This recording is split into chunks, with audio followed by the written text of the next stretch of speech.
It's when is a back rub really just a back rub, or is when is a back rub not just a back rub?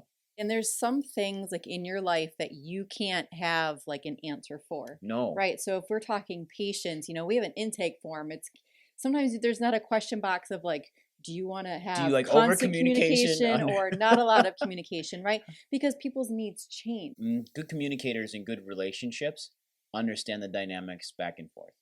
I said, do you just want your back rub? And you said yes. And then I knew. I was like, cool. Julie just needs her back rub tonight. Awesome. No strings attached.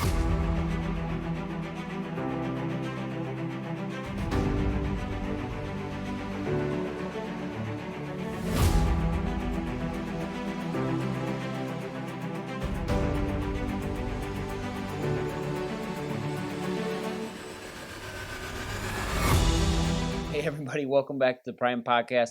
I'm your host, Dr. Skip Wyss, and I'm here as always with my beautiful, radiant co-host, Dr. Julie Wyss. How are you today, Dr. Julie? I'm good. You're looking really pretty today in your red. Thank you. Super pretty today in your red. And Julie, I made a post last week on Facebook that kind of, not in a way didn't rub people wrong. It just really caught me off guard as to people's response to my post. I think it alarmed people. Yeah, they were really worried. It was basically 11 words that said, I called myself an idiot, and I felt like the last 12 months that we had put together has been an absolute waste of time. And the response was overwhelming. It was really overwhelming. It was crazy. So the title of today's podcast is God's Purpose. So when we walk through this, Dr. Julie, and this comment that I made, people started reaching out immediately. They started talking about, number one, a waste of time, or that our trials in life, our time in life, or like our experiences, some people will feel like is a massive waste of time. They feel like it's a waste, that it's a throwaway, that they learned nothing, that it was just a complete loss. And do you feel that that's really possible? No, I feel that there is always a lesson to be learned from something. If you are living within your purpose, sometimes messages are given to you and sometimes you don't learn that lesson the first time. And so you need to keep learning that lesson until you've got it and you've heard it and you acknowledge it. So I don't think anything is ever wrongfully done or like unintentional. I believe everything happens for a reason. And sometimes we just need a few reasons to understand the true meaning behind it. Well, I think it comes back to God's purpose for us, right? And that was an overwhelming response was, number one, some people ask just flat out, need more context, what's up? Just wanting to know what was wrong. And I feel at times, some people are just trying to find out what's wrong. They're trying to maybe figure out they almost want to live in your loath, or they get a high off of hearing what's wrong with someone. Well, people like negativity. Yep, or they like drama. Living in the drama, or that they take it upon themselves to try and fix something. But you can't fix it from an outside thing. If you're living within your purpose, you need to figure it out and you need to learn that lesson. You can have outside guidance, but ultimately you have to learn the lesson. You need to understand it, make that change to recourse correct. Yeah, because a lot of the people, about a third of them were like, what happened? Need more context. But what I found really neat is that 60% to 70% were like, hey, it doesn't matter the context. It doesn't matter what happened. Look through it. Understand the lesson you're going to learn from it. And it's never a waste of time. They didn't even want to know what had happened. They just wanted to offer advice right away to say, hey, keep your head up. Sometimes things get dark. Yeah, support right away instead of needing to know the aspects, context to it. And that kind of let me know who my friends were that were problem solvers right away, that wanted to know more, not in a negative way, but because I think everybody's heart was in an amazing aspect of things. But that brought me into a different avenue of life where we have people that are problem solvers, and we have people in our life that are just love on you and support. And that's an interesting nuance to play. Do you know in your life, Julie, like who are your support versus your problem solvers? Who can you go to ask a question, to make a statement to, and just look for support versus them trying to give you an answer? Yeah, I think I'd have to like really, I think, sit and be intentional with it. But Hmm. I mean, I would like that's why we have coaches. Right. So I would like to think those are the people that we would go to that, yes, there would be that support with it. Hmm. But I think that they would be the ones to help, okay, here's what happened, here's how we can, navigate it. Here's some solutions. Let's find out which one works best.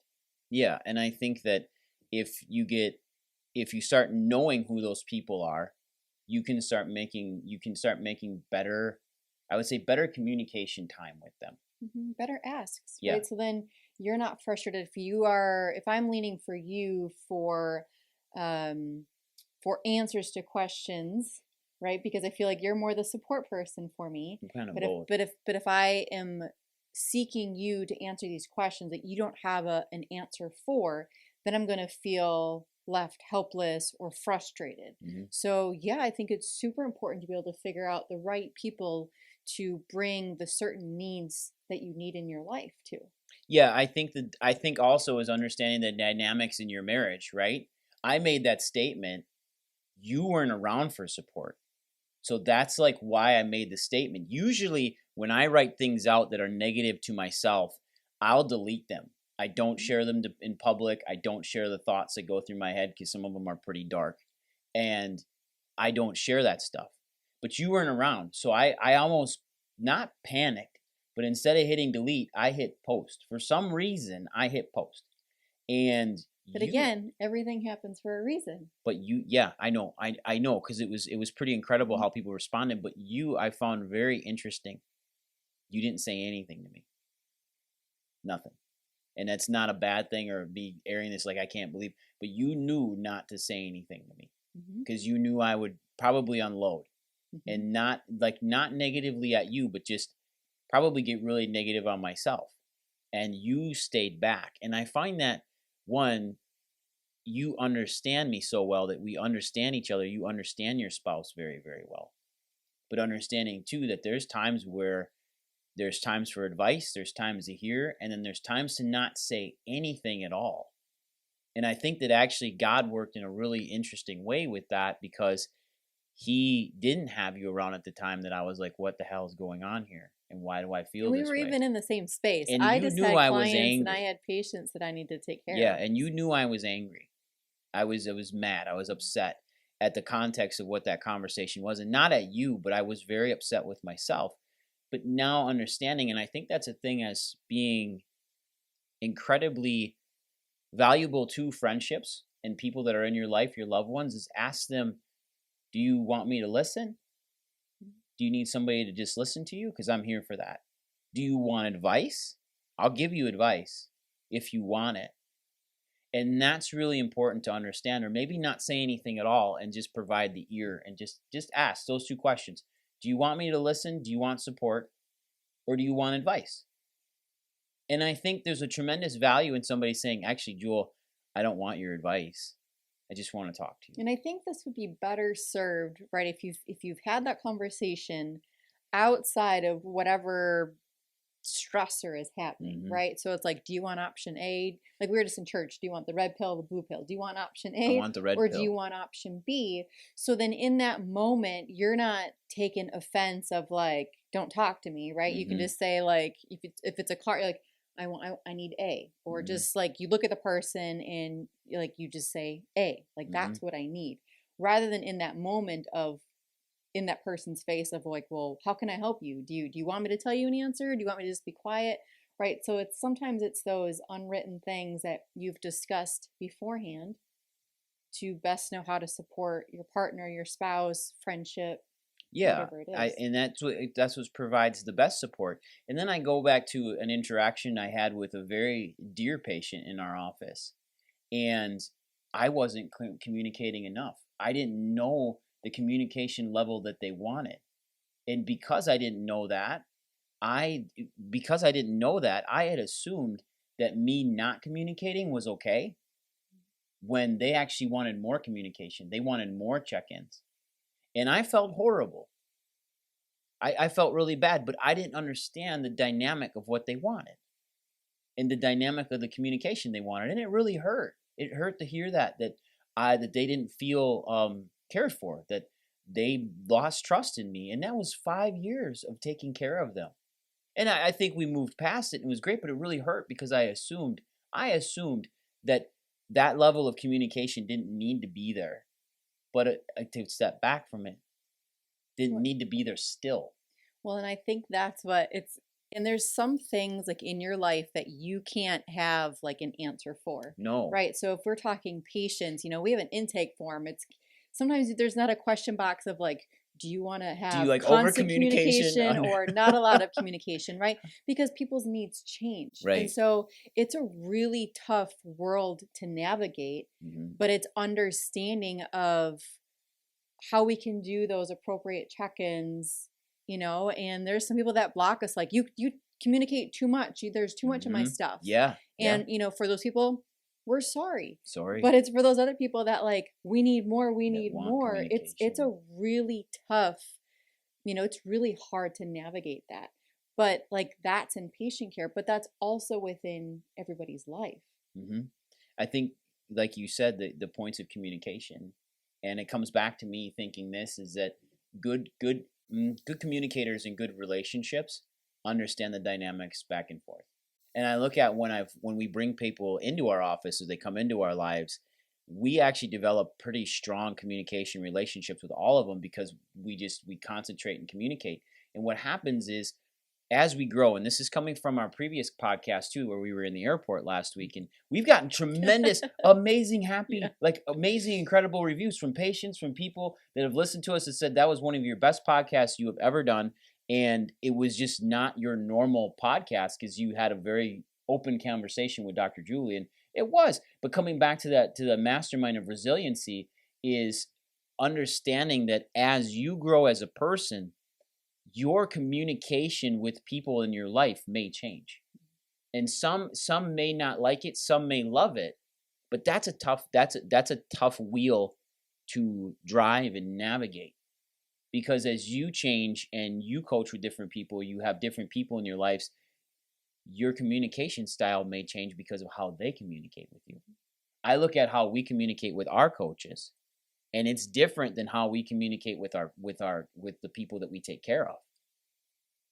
And sometimes you have to understand that it cannot be as direct as it is with your coach, or lack of communication with your coach, where there's time off between communicating, or there's time off. But what's funny is we'll get comments back from our coaches, Shondale and Lacey Book, it's who we work with, is they'll say, you need to communicate with us more. And at times we don't. So the shoe's also on the other foot too, saying, hey, Skip, I didn't know you needed issues because you had an issue because you didn't communicate to me that you needed my help. And it's a two-way street, right? It goes back to the same thing of like when you are a giver, if that person says no and won't take what you're trying to give, you are keeping them from that gift. And so like we, make an investment in our coaches, and when we don't use them, or we try to get guidance from someplace else and wonder why things went wrong, that's on us. And my mind just went in a direction of communication. I hope this doesn't make you mad. So it's, when is a back rub really just a back rub, or when is a back rub not just a back rub? Right? It's the truth. And in relationships, it's the same way, especially in marriages. Guys, we've all been there with our wives, and we're like, is this back rub just a back rub? But what's interesting is the communication that comes from that. Like last night, for example, I said, do you just want your back rub? And you said yes. And then I knew. I was like, cool. Julie just needs her back rub tonight. Awesome. No strings attached. Rub my back. I'm going to fall asleep. We're good. But it's those communication things that help tie in who we are as a couple, but also help tie in back and forth. So there's nobody being left wondering, is this just a back rub? No, it's disappointment. maybe that should be the and my name of head this just podcast. went to My good friend Dina Dilling, It's got she's working on, she is amazing with understanding masculinity Dana. and femininity. And I know that Dana has an she's excellent putting podcast. together Dana a disagrees. guide. Yep. And, as we navigate different things, like I will make sure that when that is ready to go, that everybody has Dana's guide, because it's imperative, because the way that the world is changing, like women need to be women, we need to be feminine, and a man needs to be masculine. And when those roles get swapped or diluted down, that's when communication breaks down, and that's when things start to change and get disrupted. Well, that's a whole podcast Absolutely. in itself. Absolutely. Demasculization of society and defeminization of the feminine, and that's a way huge. That's a gender roles. But ultimately, it comes to communication. It ultimately comes down to conversation. It really does. And God made us communicators.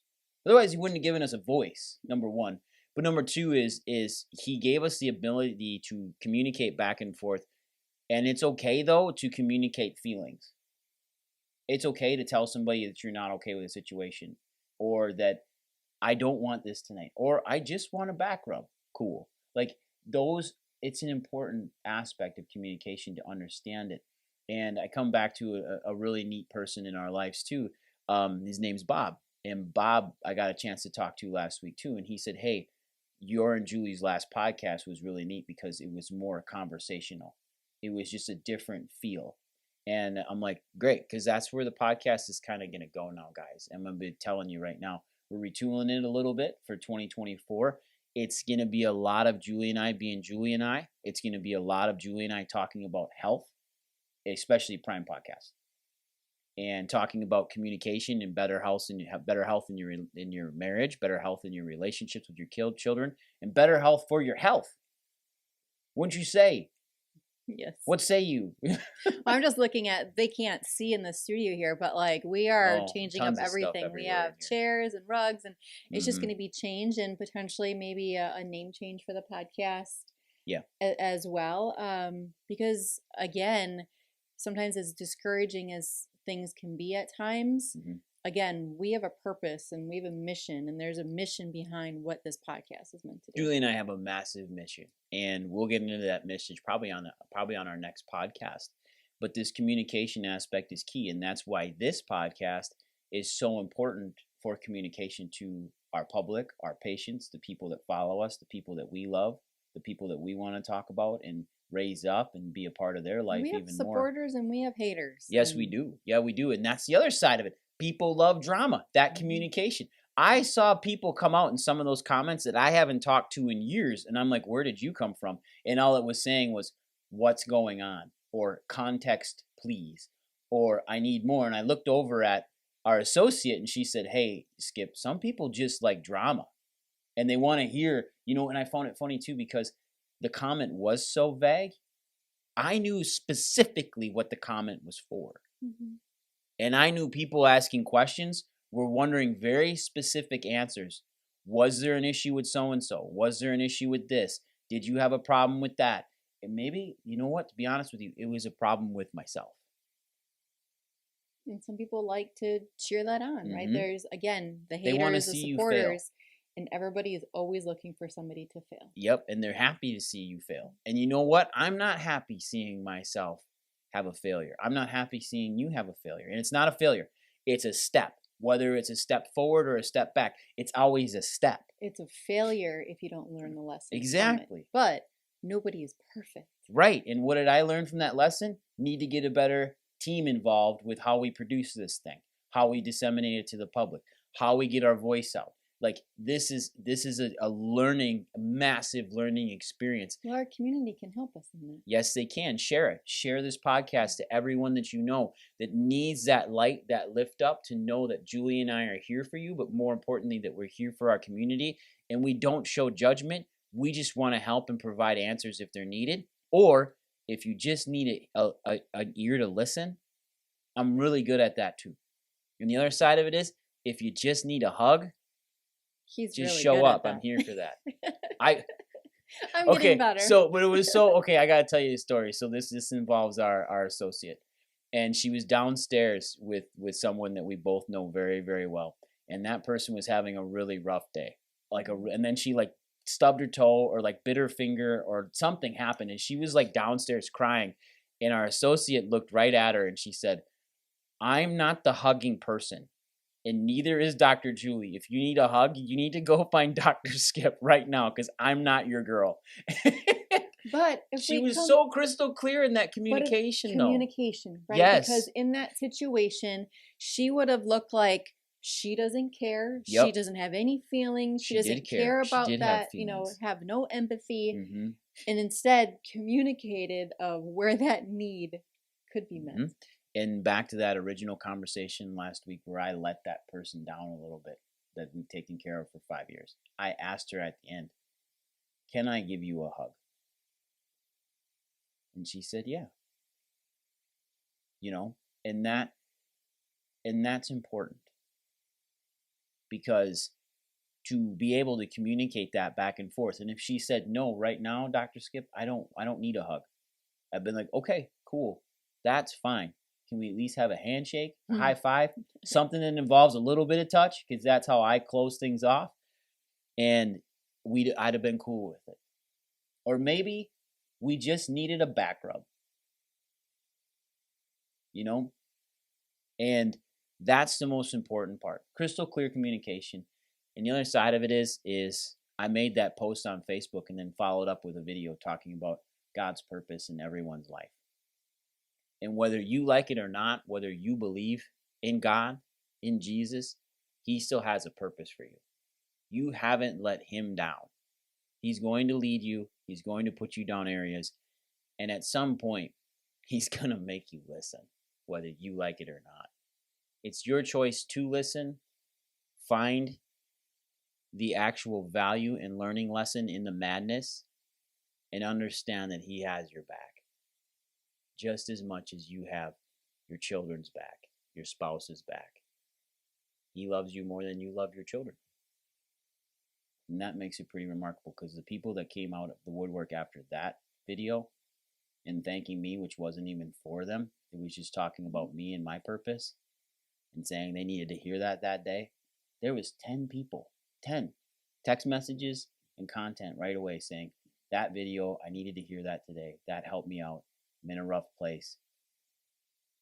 And that's exactly the purpose that God works through you and through your communication, is in those realms. And to find the light that cracks the darkness every time. I love you, Julie. And I love the people of this podcast. Anything else today? Not today. Just remember, we're here next week, and sometimes a back rub is just a back rub. Take care, everybody. We love you. Bye.